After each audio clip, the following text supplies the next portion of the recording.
आपण पाहत आहात तेज तुफान न्यूज, न्यायिक व निर्भीड बातम्यांचे सर्वांचे आवडते नेटवर्क। आंबेगाव विधानसभा 2024च्या निवडणुकीसाठी गावोगाव दिवस जसजसे कमी राहिले तशी चुरस निर्माण होताना दिसत आहे। आंबेगाव तालुक्यातील कळंब गावातील वॉर्ड नंबर 3 मधील शेकडो नागरिकांनी विधानसभा बूथ क्रमांक 72 मधून दिलीप वळसे पाटील यांना मताधिक्य देण्यासाठी वरपे मळा येथे कार्यकर्ते प्रचार सभेचे आयोजन करण्यात आले होते।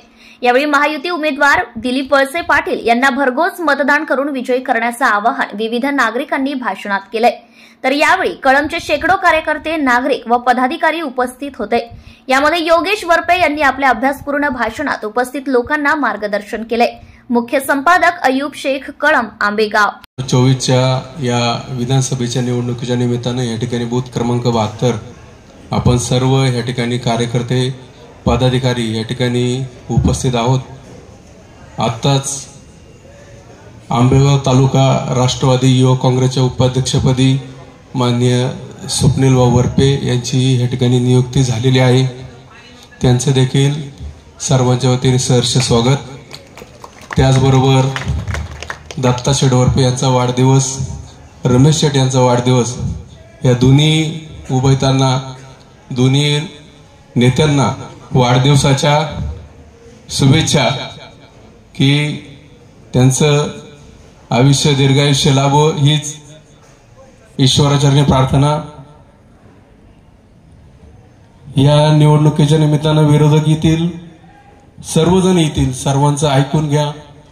तरुण वर्गाला एकच विनंती आहे, 1990 पासून साहेबांनी हा तालुका एकदम अगदी तळहाताच्या फोडाप्रमाणे जपलेला आहे।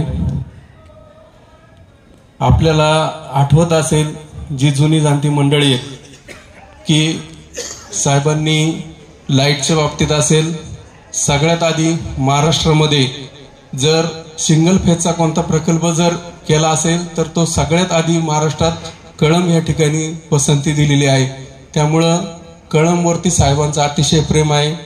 भीमाशंकर साखर कारखान्याचं डायरेक्टर पद असो, शरद बँकेचं डायरेक्टर पद असो, पंचायत समितीची निवडणूक असो, त्यामध्ये आपल्याला माहिती आहे उषाताईंना सभापतीपद दिलं, माननीय वसंतराव भालेराव साहेबांना देखील पंचायत समितीचं सभापती केलं, कृषी उत्पन्न बाजार समितीचं सभापती केलं।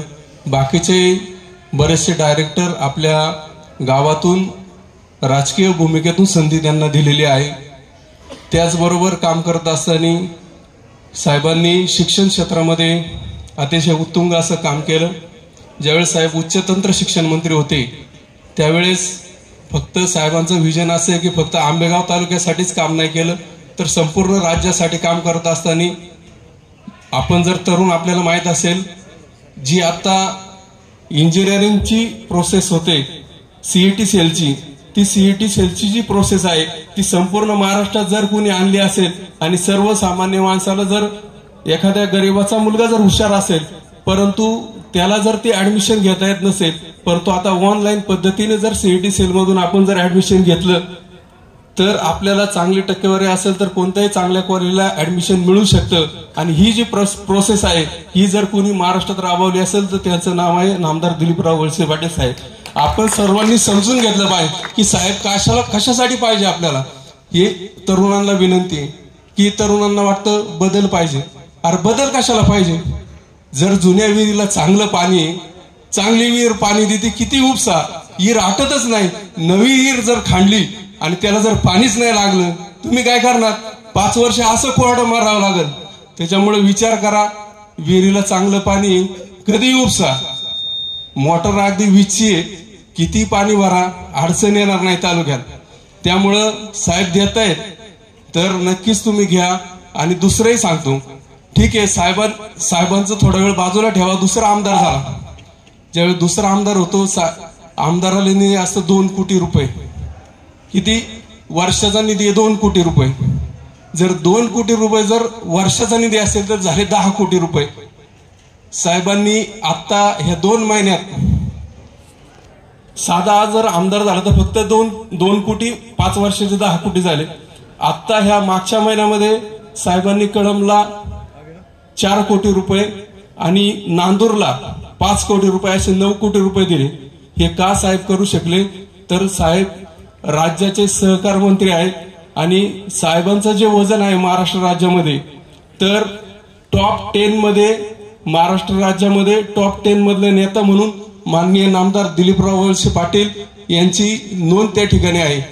जर तुम्ही साधा आमदार एखादा दुसरा निवडून दिला तर असेंब्लीमध्ये ज्या ठिकाणी सेटिंग असते बसण्याची, त्या बसण्याच्या सेटिंग मध्ये साहेबांचा नंबर जो आहे तो 1 नंबरच्या खुर्चीवरती असतो.